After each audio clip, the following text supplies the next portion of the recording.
Good afternoon. So when I woke up to travel to Poland 2 days ago, I was woken up in the morning by my Philips smart light that lit up the room. I went downstairs, and as I was drinking my coffee, I watched BBC News streaming on my iPad. On my way to the airport, I took a phone call using an application called Silent Circle to talk with some colleagues in Central Asia. And as I arrived at the airport terminal, my boarding pass automatically showed up on my iPhone.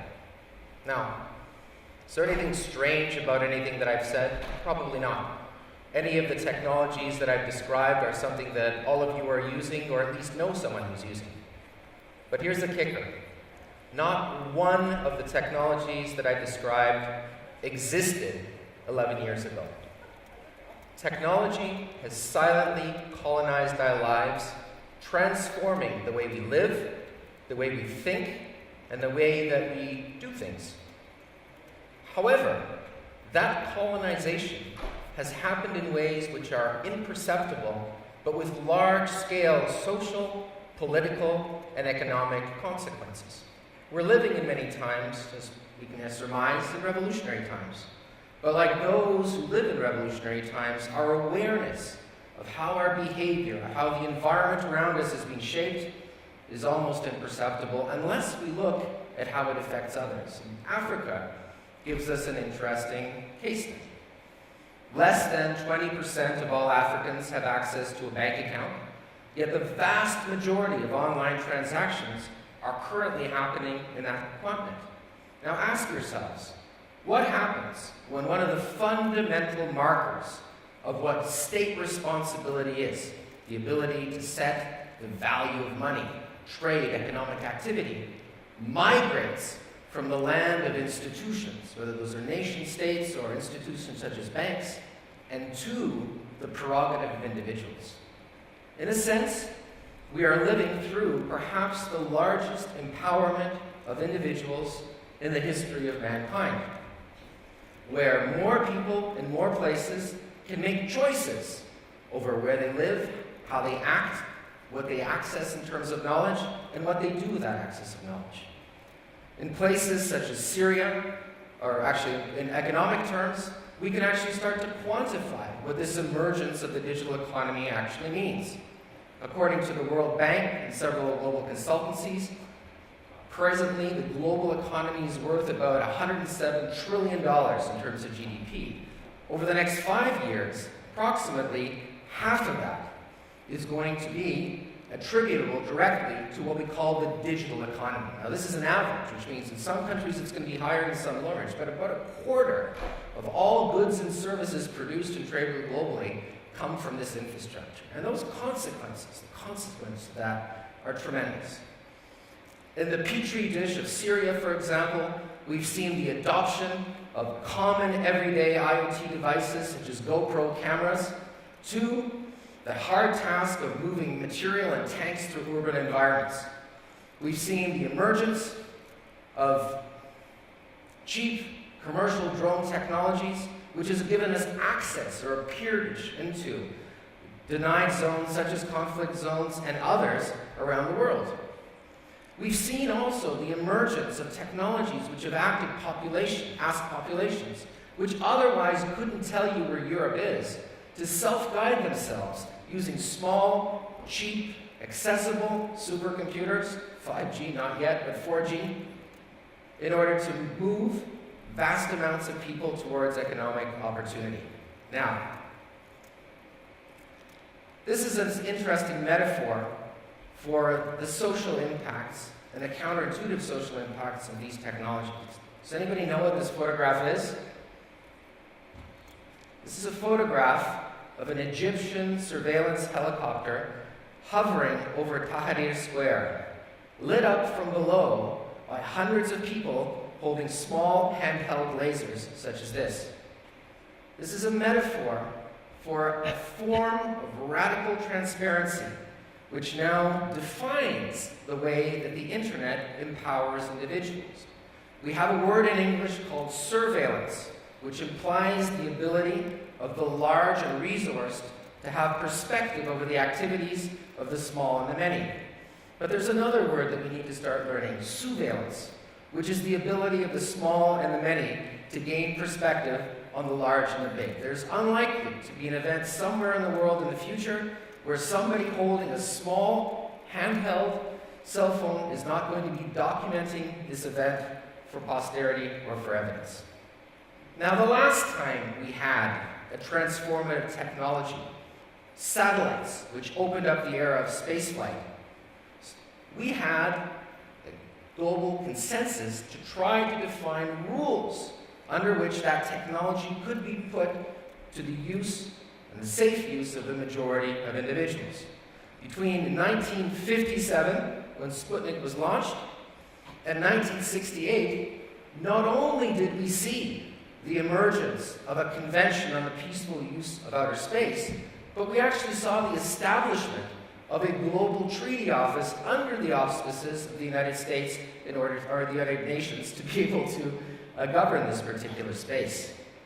The absence of that in the cyber environment means that over the next 5 years, we'll be spending close to $1 trillion trying to engineer solutions to the fundamental weaknesses of cyberspace. Now, why is that? Well, first of all, it's important to recognize, and it's not a secret, that if we had gathered in this room 15 years ago, the principal topic of conversation would be, how do we actually make the internet work? How do we make it reliable? How do we allow for the interconnection of devices that we're about to invent to actually be able to make this a fungible, commercially viable entity? The internet is a hack.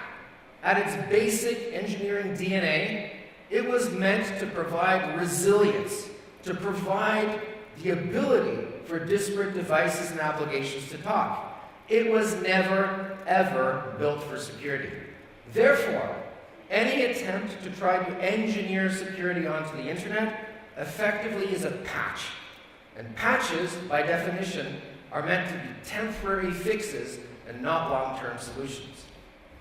For that reason, it's also important to recognize that despite the billions of dollars that have been invested into cybersecurity, we are still very much in the dark ages of being able to apply measures that actually counteract that basic DNA of the internet upon which our $1.7 trillion global economy depends. And I'll give this to you in 3 figures.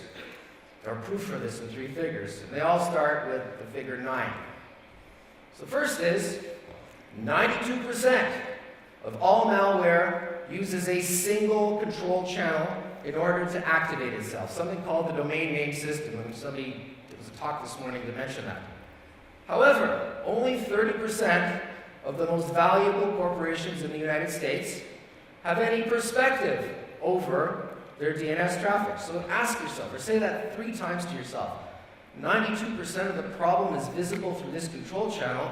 Less than a third of the most valuable corporations have a perspective on it, and you understand the disjuncture between the nature of the problem and the solution set that thus far has been found. Second 90%. 90% of all enterprises lack confidence in the ability of their present cybersecurity solutions to address IoT. Yet, 88% of those enterprises are pursuing building out an IoT infrastructure which will increase the attack surface of their enterprises by 5, 6, 10 times. Now, why is it that they lack confidence? The reason is that there may be 50 ways to leave your lover, but there's only 2 really good ways to be able to detect bad activity on the internet. One is user-based analytics, how you as a user interact with your device and whether you're out of parameters. Secondly, application-based analytics, whether the application that you're using on a system is working within or outside of parameters. What happens when we have an expanding universe of devices that are using machine-to-machine protocols in order to coordinate their activities? Moreover, that the nature of the devices being considered on the network themselves don't have operating parameters because we haven't quite invented what they are. What that means is that our perspective to be able to address anomaly detection within that portion, this growing portion of the internet, is actually declining rather than increasing. But if these 2 statistics in and of themselves are interesting, here's the third one. 90% of all bad stuff that happens on a network uses a single vector, and that is the human being. Someone ultimately saying, yep, I'm going to click on that link, it doesn't matter what my system is telling me. And as a result, we have interesting happenings. For example, an experiment carried out in the United States with a major defense contractor had that contractor take small USB sticks with their name on it and scatter them through the parking lot around their building. Guess what? 60% of the employees picked up that USB stick and stuck it into their computer. 90% of them took a CD-ROM that was found in the parking lot and did exactly the same thing, despite the investment that was made by that company into digital hygiene practices. Meet the happiest woman in America, now I have to make a date, 2015, Catherine Archuleta, who was the head of the Office for Personnel Management, under whose tenure over 21.9 million records, including sensitive transcripts for security clearances, were lost onto the internet. Sony lost 95% of its infrastructure as a result of a North Korean hack. Equifax lost 145 million records, credit records of Americans themselves. Ransomware, the latest threat, which includes the social vector exploit and strong cryptography, has devastated businesses. WannaCry, of which all of you are probably familiar, hit 150 different countries, 200,000 different values, and interestingly enough, could have been blockable by a single DNS channel. Marsk, which was hit by NotPetya, had a $300 billion write-down and was actually left with 6 surviving computers from which they had to restore their entire financial administrative systems. They lost 10% of their business as a result of ports being shut down in 73 different countries, and was a result of a third-party attack which was state-based. The challenge of institutional asymmetry, the fact that nation-state policing does not have the ability through a global treaty to extend to a global scale, which is necessary to be able to counteract the global threat of cyber insecurity, whether it's state-based or criminal, is a major, major problem. And the fact that cyber insecurity can play a major advantage to actors means that coming up with the rules is difficult. Now, a picture is worth 1,000 words, so I'm going to show you a couple of pictures. Cyber espionage. Ready? American F-35, Chinese J-22, American drone. Oh, that's a Chinese drone as well. You get the picture. There's a tremendous amount of efficacy in these techniques. The fact that these tools can be weaponized easily means that they are. The loss of US NSA attack code to a successful Russian breach means that there is code out there which can be easily and readily weaponized, including by states such as North Korea, which they have been.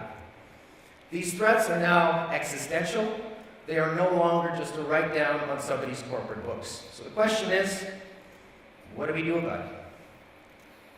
Unfortunately, the one thing that we can't do about it is we cannot engineer our way out of this problem. This is not a problem that the private sector or business in of itself can solve. It's something that requires both a public and a private partnership. So first of all, what we need is we need to recognize that norms matter. The presentation this morning said, we're not electing the Pope, the GGE works. Well, that's true. But the problem, the GGE for the last 10 years has existed largely bereft of evidence. It's fine to have states and say, in theory, we want to prevent third-party attacks against critical infrastructure. It's a lot different to say, this particular behavior is not acceptable.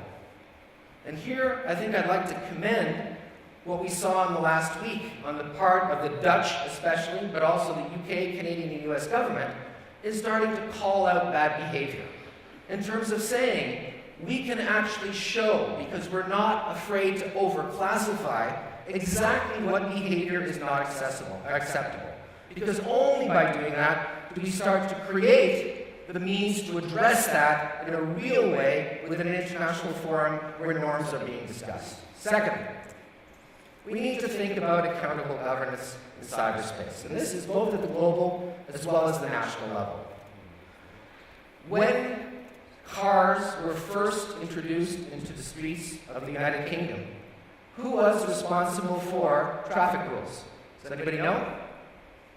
It was the Automobile Association, because it was felt that only drivers had enough knowledge to know what the rules of the road should be. Now, looking back at that from the perspective of today, who would trust the Automobile Association to plan highways and manage the way that we drive? No one would, because we recognize that it's a public responsibility. Much in the same way, the multi-stakeholder model that we currently have for the governance of the internet, ICANN, has to evolve and change. That doesn't mean replacing it with a new ITU, but it does mean giving a voice to governments to be able to take responsibility and have recourse for the governance of this space, which is now so critical to the national economy.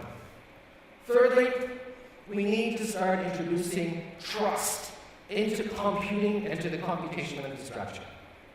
Currently, the way that legislation is written, if you build a car and if your seatbelt doesn't work and you're the manufacturer, you're responsible. However, if I'm an unnamed software provider and I sell you or lease you a product because it's a license, I actually have no responsibility as to whether it's secure or not. So it's as if I was selling you a car not with a seatbelt, but with an ejector seat. That's a problem. Product liability should apply to software. The liability of telecommunications, or especially cloud providers, intermediate liability should start to go away. We need accountable governance and accountability in order to be able to make the infrastructure itself trusted and trustworthy for future users. So, some concluding thoughts. First of all, we have to recognize that everything that I've described is still very much the beginning. Last year, we saw a rise of 30% in global mobile social internet users. That number still only represents about 37% of the global population. We still have 2/3 more users that will come online. That next billion users is really going to start to define where those limits of social, economic, and political change, as well as the responsibility of governance to it, is going to go. We may not know much about where that's going to go, except for crystal ball gazing, but we know who's going to affect it. So currently, the internet is very, very young. Who here is under the age of 35? Put up your hands. Okay, maybe 5%? Well, guess what? The rest of you are dinosaurs. 2/3 of the internet is under the age of 35. 50% is under the age of 25. These are young adults just entering into their most productive years of life. This is where the dreams of childhood meet the very harsh realities of what it is to be an adult. This is the demographic which is mobilized for change and to challenge the status quo. Whether that status quo is on their personal ambitions, their social norms, their religious values, or their economic and political views. For them, and I'd say that 3 out of 5 of these internet users aren't coming from Europe, new internet users. They're not coming from China and India. They're coming from countries which are considered to be either failing in governance or failed. For them, the internet is not playing Xbox in their uncle's basement or texting their girlfriend on a Friday night, but it's a very real tool to redress that social and economic balance. And here's the kicker. 51% of this population is on Facebook, on social media. Okay? Now, when I joined the internet as a young man, I did it in order to network with people that I knew so that I could circumvent my bosses, all of whom were using faxes and telephone. For this generation, the use of this technology is to find communities that they want to become part of. And that means that the pressures that creates for mobilized change are becoming great. Now, in 1968, a group of students stood in front of Kennedy cameras at the Democratic National Convention in the US shouting, "The whole world is watching, the whole world is watching." From that date, not a single politician globally could avoid using television as part of their campaigns. In 2016, social media had its moment. It created an inevitability that this medium was going to be used by politicians as a means of framing political agendas. that meant using social media, that meant using that population that's online that I described as effectively a way of being able to frame new political ideas. And the challenge is that in a large measure, those ideas also bring a tremendous amount of volatility into the political system itself. So the whole issue of cybersecurity and cyber trust is also bound up into the issue of rewriting the social contract for the cyber era, which includes defining what are individual rights and also what are community responsibilities. Now, in last thought, of the 5 domains in which humanity operates, land, air, sea, and space, cyberspace is the only one that is synthetic. It's dependent on the actions of individuals, of communities, of engineers, and others to exist. Small changes can make big differences in this space, small changes technically. And I, for one, would much rather live in a slightly less secure internet where the next revolution can be tweeted than in a more secure internet where by necessity you will be belched out of the barrel of an AK-47. Thank you very much for your attention.